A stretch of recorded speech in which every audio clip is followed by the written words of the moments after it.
So moving on, we got another couple of big matches I just want to make quick mention of. And I know that you have a lot of experience working with this guy, and that is Toddzilla. But Yes. Todd's got his hands really, really full with an actual table ninja, and that being Ongarbayev.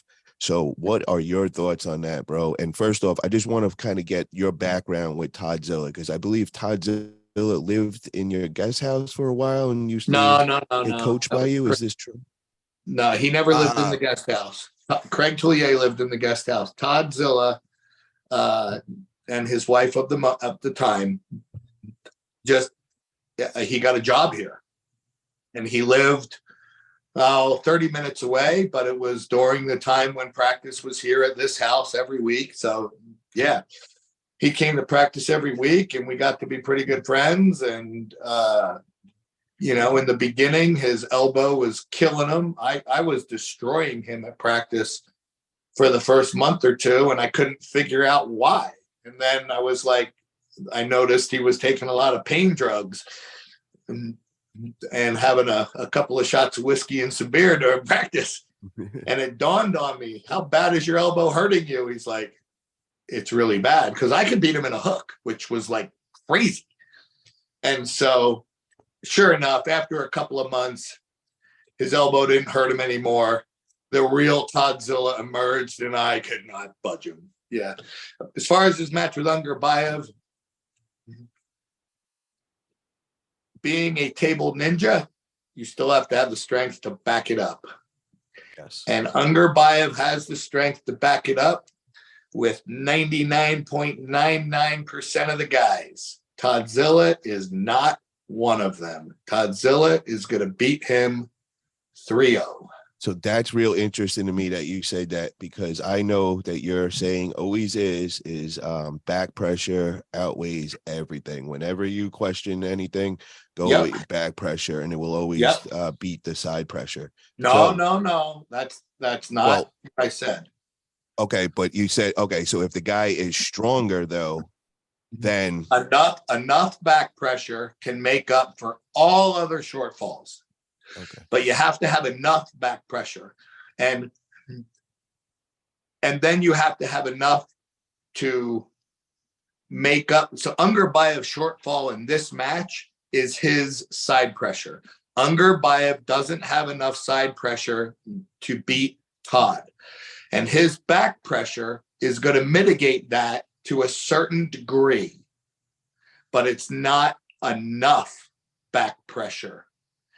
Todd, in my opinion, is still going to put him to the pad, because in my opinion, John Berzink has more back pressure than Ongarbayev.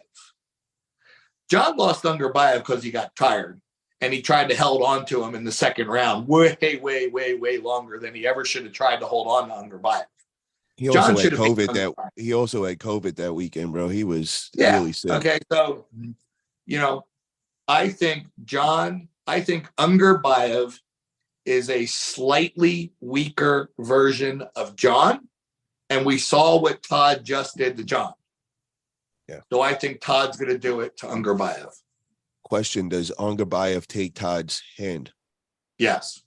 So it's going to be kind of a flop press. He's going to win with. Yes. Okay. All right. That guy who called and said he'd be here in 20 minutes is here. I got to go give him a check. All right, you go do that. I'm going to keep everybody on. I got a couple of questions for them, and then we're going to get on to your round robin when you get back. A super chat that I just wanted to ask you, Bob, from Mega Mike, and he asked, Bob, will you be at the match on the 14th when I pull your boy Jordan? Hoping to give Jordan a good match, and he's talking about Jordan Sill, of course. Yeah, I don't know. I am moving down to Scenic sometime in the next 10 days. If I'm down there, then I'm going to drive down for the match. If I'm not down there, then no. So I don't know. So how do you think that match goes, brother? Who's going to get the win? And I know you might have a little favoritism with being Jordan Sill's training partner, but Mega Mike or Jordan Sill for the win that day? I think I honestly believe Jordan should win, but you never know what Jordan Sill is going to show up at an event. I have seen him lose the guys that he has no business losing to. I've seen him destroy guys that he should absolutely destroy, that are monsters. I don't know. I think if he tries to go anywhere close to inside with Mega Mike's going to win. But Jordan is smart enough to try to go outside. I just don't know how far outside Jordan's going to go. And, that's why we arm wrestle. We'll find out. Let's see if we get a little inside info from you. So has Jordan been showing up to practices and staying consistent with his training?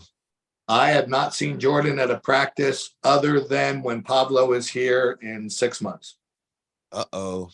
Now that does not so. Mine is only one of 3 practices, and I'm the furthest one from Jordan. He may be practicing at Justin's. He may be practicing at Cody Merritt's. Shout out to Justin Green in Tactical Arms. Great guy. He's going to be helping me out when I come out there next week. Told me he was going to show me some little tricks with as far as pulling Danya. So I appreciate that. And what I'll say about Jordan as well. So Jordan's family owns Sill's Cafe. And sometimes Jordan is a cook in the cafe. When Jordan is a cook in the cafe, he's not particularly strong.